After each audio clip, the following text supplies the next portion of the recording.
ಜೆಡಿಎಸ್ನಲ್ಲಿ ಈಗ ತಳಮಳ ಶುರುವಾಗಿದೆ. ಜೆಡಿಎಸ್ನ 12 ಶಾಸಕರನ್ನ ಸೆಳೆಯುವುದಕ್ಕೆ ಕಾಂಗ್ರೆಸ್ನಿಂದ ಆಪರೇಷನ್ ನಡೀತಾ ಇದೆಯಾ? ನಿರ್ಣಾಯಕ ಹಂತಕ್ಕೆ ಬಂದ ಜೆಡಿಎಸ್ ಶಾಸಕರನ್ನ ಸೆಳೆಯೋ ಪ್ಲಾನ್. ಈಗ ಸಂಕ್ರಾಂತಿ ಪಾಲಿಟಿಕ್ಸ್ ಶುರುವಾಗಿದೆ ರಾಜ್ಯದಲ್ಲಿ. ಸಂಕ್ರಾಂತಿ ನಂತರ ಒಂದು ಮೇಜರ್ ಬೆಳವಣಿಗೆ ಆಗತ್ತೆ ಅಂತ ಈ ಹಿಂದೆ ಎಂ ಬಿ ಪಾಟೀಲ್ ಕೂಡ ಹೇಳಿದ್ರು. ಆಪರೇಷನ್ ಬಗ್ಗೆ ಒಂದು ಸ್ಫೋಟಕ ಹೇಳಿಕೆ ಕೊಟ್ಟಿದ್ರು. ಮೊನ್ನೆ ನಡೆದಂತ ಚುನಾವಣೆ, ಚನ್ನಪಟ್ಟಣ ಚುನಾವಣೆಯಲ್ಲಿ ಕುಮಾರಸ್ವಾಮಿ ಅವರಿಗೆ ಭಾರಿ ಹಿನ್ನಡೆ ಆಗಿದೆ. ಪಕ್ಷದ ಅಸ್ತಿತ್ವಕ್ಕೆ ಧಕ್ಕೆ ಬಂದಿದೆ, ಹತಾಶರಾಗಿದ್ದಾರೆ.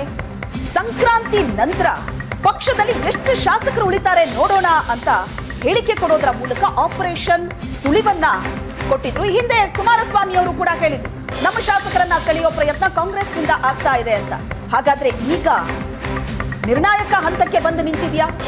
ಜಿಲ್ಲಾ ತಾಲೂಕು ಪಂಚಾಯಿತಿ ಚುನಾವಣೆಗಾಗಿ ಆಪರೇಷನ್ ಹಸ್ತ ನಡೀತಾ ಇದೆಯಾ? ಈ ವರ್ಷದ ಏಪ್ರಿಲ್ನಲ್ಲಿ ತಾಲೂಕು ಜಿಲ್ಲಾ ಪಂಚಾಯಿತಿ ಚುನಾವಣೆ ನಡೆಯೋ ಸಾಧ್ಯತೆ ಇದೆ. ಚುನಾವಣೆಗೂ ಮುಂಚೆ ಜೆಡಿಎಸ್ನ 12 ಶಾಸಕರನ್ನ ಸೆಳೆಯೋದಕ್ಕೆ ಕಾಂಗ್ರೆಸ್ ಟ್ರೈ ಮಾಡ್ತಾ ಇದೆ. 18 ಶಾಸಕರಿರೋದು, 12 ಶಾಸಕರನ್ನ ಕಾಂಗ್ರೆಸ್ಗೆ ಕರೆತರೋದಕ್ಕೆ ಇನ್ನಿಲ್ಲದ ಪ್ರಯತ್ನವನ್ನ ಕಾಂಗ್ರೆಸ್ ನಡೆಸ್ತಾ ಇದೆ. 12 ಶಾಸಕರು ಬಂದ್ರೆ ರಾಜೀನಾಮೆ ಕೊಟ್ಟು ಕಾಂಗ್ರೆಸ್ ಸೇರೋ ಅಗತ್ಯ ಇಲ್ಲ. 12 ಶಾಸಕರು ಬಂದ್ರೆ ಪಕ್ಷಾಂತರ ನಿಷೇಧ ಕಾಯ್ದೆ ಅನ್ವಯ ಆಗೋದಿಲ್ಲ. ಎಲ್ಲ ಲೆಕ್ಕಾಚಾರವನ್ನ ಕಾಂಗ್ರೆಸ್ ಹಾಕಿದೆ. ಯಾಕಂದ್ರೆ ಒಟ್ಟು 18 ಶಾಸಕರ ಪೈಕಿ 3/2 ಭಾಗದಷ್ಟು ಅಂದ್ರೆ 13 ಶಾಸಕರನ್ನ ಸೆಳೆದ್ರೆ ಸಮಸ್ಯೆ ಇಲ್ಲ ಅನ್ನೋ ಪ್ಲಾನ್ ಕಾಂಗ್ರೆಸ್. ಜೆಡಿಎಸ್ ಶಾಸಕರನ್ನ ಸೆಳೆಯೋದಕ್ಕೆ ರಾಜ್ಯ ಕಾಂಗ್ರೆಸ್ ಮುಂದಾಯ್ತಾ?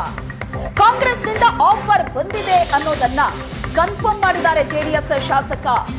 ಹಾಗಾದ್ರೆ ಕುಮಾರಸ್ವಾಮಿ ಅವರು ಈ ಹಿಂದೆ ಕೊಟ್ಟಂತಹ ಹೇಳಿಕೆ ಏನಿದೆ, ಪ್ರಯತ್ನಗಳಾಗ್ತಾ ಇದೆ ಅಂತ, ಅದು ನಿಜ ಅಂತಾಯ್ತು. ಎಂ ಬಿ ಪಾಟೀಲ್ ಅವರು ಈ ಹಿಂದೆ ಕೊಟ್ಟಂತ ಹೇಳಿಕೆ ಏನಿದೆ, ಸಂಕ್ರಾಂತಿ ನಂತರ ಒಂದಷ್ಟು ಬೆಳವಣಿಗೆ ಆಗತ್ತೆ ಅಂತ ಹೇಳಿದ್ರು, ಅದು ಕೂಡ ನಿಜ ಆಗೋ ಹಾಗಾಗಿದೆ. ಜೆಡಿಎಸ್ನ ಶಾಸಕ ಕೊಟ್ಟಂತ ಹೇಳಿಕೆ, ಜೆಡಿಎಸ್ ಶಾಸಕನಿಗೆ ಆಹ್ವಾನ ಕೊಟ್ಟಂತಹ ಆ ನಾಯಕ ಯಾರು ಹಾಗಾದ್ರೆ? ಏಷ್ಯಾನೆಟ್ ಸುವರ್ಣ ನ್ಯೂಸ್ಗೆ ಸಮೃದ್ಧಿ ಮಂಜುನಾಥ್ ಹೇಳಿಕೆ ಕೊಟ್ಟಿದ್ದಾರೆ. ಕಾಂಗ್ರೆಸ್ಗೆ ಸೇರೋದಕ್ಕೆ ದೊಡ್ಡ ಆಫರ್ ನನಗೆ ಬಂದಿರೋದೇನೋ ನಿಜ. ಶಾಸಕ ಶಿವಗಂಗಾ ಬಸವರಾಜ್ ಬಂದು ನನ್ನ ಕ್ಲೋಸ್ ಫ್ರೆಂಡ್ ಅವರು. ಅಧಿವೇಶನದ ವೇಳೆ ನಾವೆಲ್ಲ ಒಟ್ಟಿಗೆ ಊಟ ಮಾಡಿದ್ದು ನಿಜ. ಆಫರ್ ನೀಡಿದ್ದು ಯಾರು ಆ ಹೆಸರನ್ನ ನಾನು ಹೇಳಲ್ಲ. ಅನುದಾನ ಕೇಳೋಕ್ ಹೋದಾಗ ಕಾಂಗ್ರೆಸ್ ಸೇರಿ ಅಂತ ನನಗೆ ಆಫರ್ ಕೊಟ್ಟಿದ್ದಾರೆ. ಸಿಎಂ ಹಾಗೂ ಡಿಸಿಎಂ ಇಬ್ರು ಉತ್ತಮ ರಾಜಕಾರಣಿಗಳು. ನಾವು ಕಾಂಗ್ರೆಸ್ ಸೇರ್ತೀವಿ ಅಂತ ಎಲ್ಲೂ ಕೂಡ ಅಗ್ರಿಮೆಂಟ್ ಆಗಿದೆ, ಆತರ ಏನೂ ಆಗಿಲ್ಲ. ಪಕ್ಷಕ್ಕೆ ಬನ್ನಿ ಅಭಿವೃದ್ಧಿ ಆಗತ್ತೆ ಅಂತ ಆಫರ್ ಕೊಟ್ಟಿದ್ದಾರೆ ಅಂತ ಸಮೃದ್ಧಿ ಮಂಜುನಾಥ್ ಕೊಟ್ಟಂತಹ ಹೇಳಿಕೆ ಏನಿದೆ, ಇದು ಈಗ ಬಹಳ ದೊಡ್ಡ ಸಂಚಲನಕ್ಕೆ ಕಾರಣವಾಗಿದೆ. ಯಾರಾದ್ರೂ ಆಫರ್ ಕೊಟ್ಟಿದ್ದಾರಾ ಕಾಂಗ್ರೆಸ್ ಇಂದ? ಅಂದ್ರೆ ಬನ್ನಿ ಕಾಂಗ್ರೆಸ್ ಸೇರ್ಪಡೆ ಆಗಿ ಅಂತೇಳಿ ಡಿಸಿಎಂ ಆಗಿರ್ಬೋದು, ಸಿಎಂ ಆಗಿರ್ಬೋದು, KH ಮುನಿಯಪ್ಪನವ್ರ ಹೆಸರು ಕೂಡ ಬಂತು ತಮ್ಮ ಕರೆದ್ರು ಅಂತೇಳಿ. ಸೊ ಅವ್ರ ಹೆಸರೇನಾರು ಹೇಳ್ಬೋದಾ ಸರ್? ನಾನು ಈಗಾಗಲೇ ಹೆಸರು ಹೇಳಕ್ಕೆ ಇಷ್ಟ ಬಿಡಲ್ಲ. ದೊಡ್ಡ ಮಟ್ಟದಲ್ಲಿ ಆಫರ್ ಬಂದಿರೋದು ನಿಜ, ಇಸ್ ನಾಟ್ ಸ್ಮಾಲ್ ಅಲ್ಲ, ದೊಡ್ಡ ಮಟ್ಟದಲ್ಲಿ ಆಫರ್ ಬಂದಿರೋದು ನಿಜ. ಓಕೆ, ಅದು ಹೆಸರು ಹೇಳೋದು ತಪ್ಪಾಗುತ್ತೆ ಬಹಿರಂಗವಾಗಿ, ಅದು ಸಮಯ ಬಂದಾಗ ಹೇಳ್ತೀನಿ. ದೊಡ್ಡ ಮಟ್ಟದಲ್ಲಿ ಹೆಸರು ಬಂದಿರೋದು ನಿಜಾನೇ, ಬನ್ನಿ ಕಾಂಗ್ರೆಸ್ಗೆ ಅಂತ ನಿಜಾನೇ. ಯಾಕೆಂದ್ರೆ ಇದು ಸಹಜ. ಯಾವತ್ತನ್ನು ಲೆಟರ್ ತೊಗೊಂಡು ಹೋದಾಗ ಅನುದಾನ ಕೇಳಕ್ಕೆ ಹೋದಾಗ ಗುರು ಯಾಕೆ ಅಲ್ಲಿ ಇರ್ತೀವಿ, ಬಾಪ ಇಲ್ಲಿ ಒಬ್ಬನೇ ಯಾಕಿರ್ತೀವಿ ಅಂತ ಕೇಳೋ ಸಹಜ ಆಯ್ತಲ್ವಾ? ಅದು ಮುಂದಿನ ದಿವಸದಲ್ಲಿ ನನ್ನ ನಾಯಕರಿಲ್ಲಿದ್ದಾರೆ, ನನಗೆ ಓಟ್ ಹಾಕಿರ್ತಕ್ಕಂಥ ಜನ ಇದ್ದಾರೆ, ನನ್ನ ಕುಟುಂಬ ಇದೆ, ಅವ್ರ ಜೊತೆ ಮಾತಾಡಬೇಕಲ್ವಾ? ಏಕಾಏಕಿ ನಿರ್ಧಾರ ತಗೊಳ್ಳೋಕೆ I am not independent candidate. ಅಲ್ಲ, ಆಫರ್ ಅಂದ್ರೆ ಜನಗಳಿಗೆ ಒಂದು ಗೊಂದಲ ಆಗುತ್ತೆ. ದುಡ್ಡಿಂದ ಆಫರ, ಮಂತ್ರಿ ಸ್ಥಾನದ ಆಫರ, ಈ ರೀತಿ ಗೊಂದಲ ಇರುತ್ತಲ್ಲ, ಅದಕ್ಕೇನು ಅಂತ? ಸರ್, ಈ ದುಡ್ಡಿನ ಆಫರ್ ಅಲ್ಲ, ಮಂತ್ರಿ ಆಫರ್ ಅಲ್ಲ ಸರ್. ಪಕ್ಷಕ್ಕೆ ಬನ್ನಿ ಅಭಿವೃದ್ಧಿ ಆಗ್ತದೆ ಅನ್ನೋ ಆಫರ್ ಬಂದಿದೆ.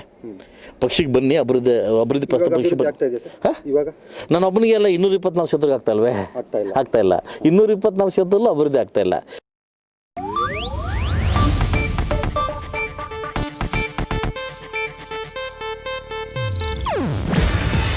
ಇದು ಏಷ್ಯಾನೆಟ್ ನ್ಯೂಸ್ ನೆಟ್ವರ್ಕ್ ಪ್ರಸ್ತುತಿ. ನೀವು ನೋಡ್ತಿದ್ದೀರಾ ಏಷ್ಯಾನೆಟ್ ಸುವರ್ಣ ನ್ಯೂಸ್.